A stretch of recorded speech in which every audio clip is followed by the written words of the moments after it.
What's up, ladies and gentlemen? It's your boy Frankiehardwork, and I'm back, and I'm back, and I'm back. So, I was listening to the Breakfast Club today. Yo Gotti was up there. Shout out to Yo Gotti, and they brought up the Mase and the Puff situation that's going on, and when I heard what they was talking about, it kind of wanted me to ask a question. So, I'm gonna play this clip for y'all, then I'm gonna come back with my commentary. Like, you know. Now, I want to ask what you think about the whole then Diddy and Mase conversation, just from what we know, because we don't know the specific ins and outs, right? But if Mase signed a deal when he was 19 for $20,000 for his publishing, and then now fast forward to here, he's trying to buy it back, and it's not happening, and it reverts back to him when he's 50. What can somebody do as a boss? Because Gotti look, man, I mind the business that pays me. Well, no. But I'm just saying, in a situation like that, like for you as a person who has artists signed to you, right? Yeah. And I'm sure you try to do fair deals with them also. Of course. If you're giving them advances or co-publishing deals or whatever it is that you're doing. Yeah. If they come to you, is it always about business, or is it sometimes like, this is my brother, let me just do what I think he needs me to do?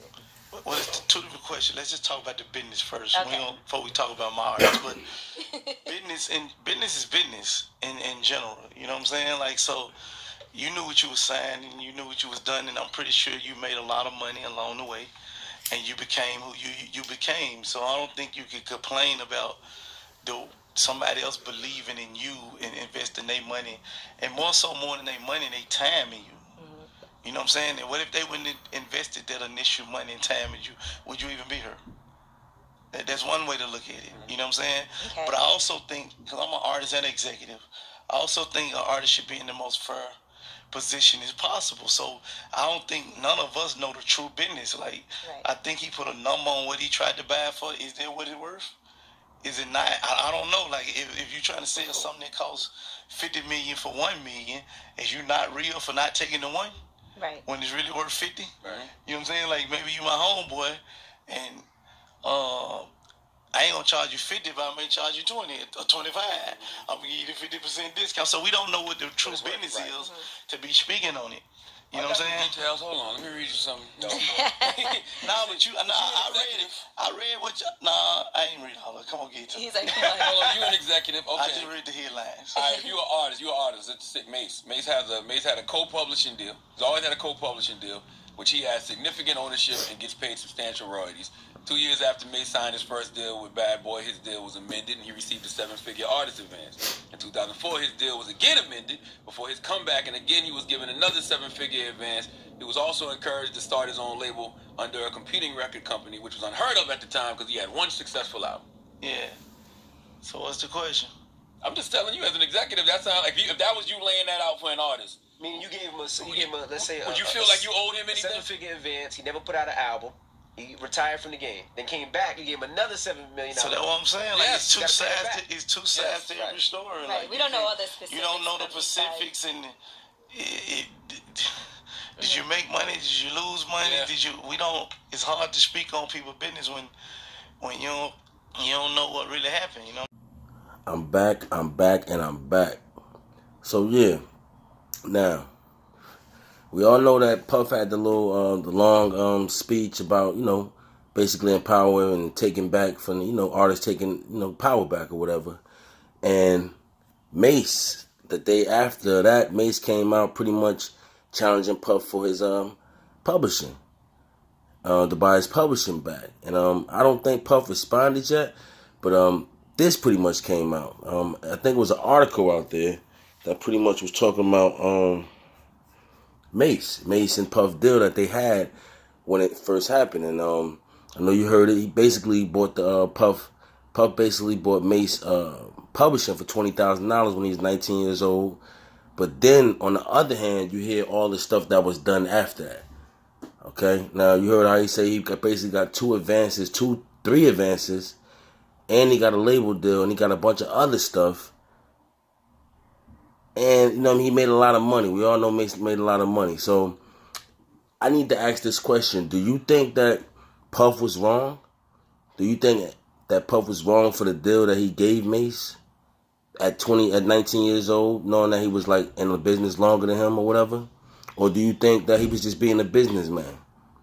Because when you look at the breakdown of how everything was after the fact he bought his publishing, you feel me? I'm pretty sure Mase made a lot of money out of this situation. I'm pretty sure Mase and Puff had a deal going on.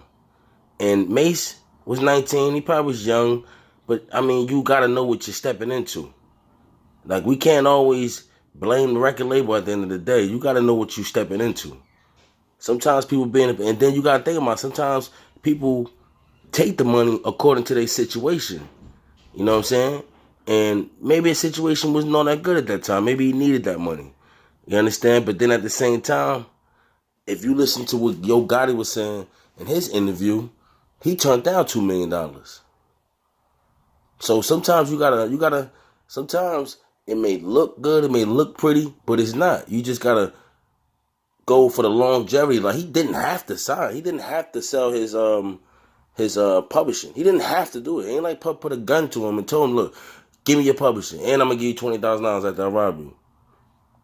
Sometimes you can't always jump to that first thing. You gotta think to the fact of, hold up, if they willing to spend this on me, then maybe they willing to pay a little bit more.